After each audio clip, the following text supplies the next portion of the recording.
अब जरा जल्दी इसका वेव की खुसूसियात, कैरेक्टरिस्टिक्स। सबसे पहले देखें, एक सेकंड में जितनी ज्यादा वेव बनेगी, मैंने क्या बोला, एक सेकंड में या कितने टाइम में कितनी ज्यादा वेव बनेगी उसे क्या बोलेंगे, फ्रीक्वेंसी। मतलब मिसाल के तौर पे एक सेकंड में 5 वेव बनी है तो फ्रीक्वेंसी 5 होगी, एक सेकंड में 10 बनी है फ्रीक्वेंसी 10। तो जितने टाइम में जितनी ज्यादा वेव बनेगी तो वो उतनी ज्यादा फ्रीक्वेंसी रखेगी। तो क्या बोलेंगे, number of wave produce per unit time is called frequency. Frequency को नापने का यूनिट होता है हर्ट्ज। क्या होता है, हर्ट्ज बताएगा फ्रीक्वेंसी को मेजर करते हैं। Next, time period. अच्छा, टाइम पीरियड क्या है, एक वेव मुकम्मल बनने में कितना टाइम। अब सबसे पहली बात वेव को समझें। जैसे मिसाल के तौर पर मेरे हाथ में कागज है, मैंने इस कागज को खोला तो इसमें कुछ आपको हल्की फुल्की डिस्टर्बेंस दिखाई देगी। Yes sir. एक अपर पार्ट, एक लोअर पार्ट, एक अपर पार्ट, एक लोअर पार्ट, मतलब ऐसे पहाड़ी की तरह अप डाउन अप डाउन, जैसे मैंने यहाँ बनाया।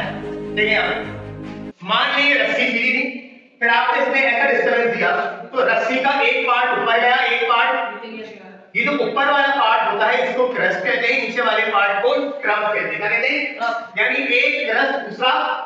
अच्छा अब देखिए, जब एक क्रस्ट से दूसरा ट्रफ बन जाएगा तो ये एक मुकम्मल वेव बन, एक मुकम्मल वेव कब बनेगी, एक क्रस्ट हो और दूसरा ट्रफ। तो एक कंप्लीट वेव बनने में एक क्रस्ट बनता है और एक ट्रफ बनता है, यानी एक ऊपर का पार्ट और एक नीचे का पार्ट। तो देखिए अगर ये सीधी लाइन में बनाई तो क्या इसमें कोई वेव है, नो सर। इसमें वेव कब आएगी, जब इसमें एक पार्ट ऊपर जाएगा और दूसरा पार्ट नीचे आएगा। ये डिस्टर्बेंस है, यही वेव है। एक कंप्लीट वेव जितने टाइम में बनेगी उस टाइम को क्या बोलेंगे, टाइम पीरियड कहेंगे। तीसरी चीज, एक वेव की लंबाई कितनी, वेव का साइज क्या है, वेव की साइज को वेव की लंबाई को क्या बोलेंगे, वेवलेंथ। अब एक मुकम्मल वेव में दो चीज होती है, एक क्रस्ट और दूसरा ट्रफ। तो जरा इस बात को समझो, इस वाले पॉइंट से क्या चीज शुरू हो रही है, इस पॉइंट से क्या शुरू हो रहा है, क्रस्ट।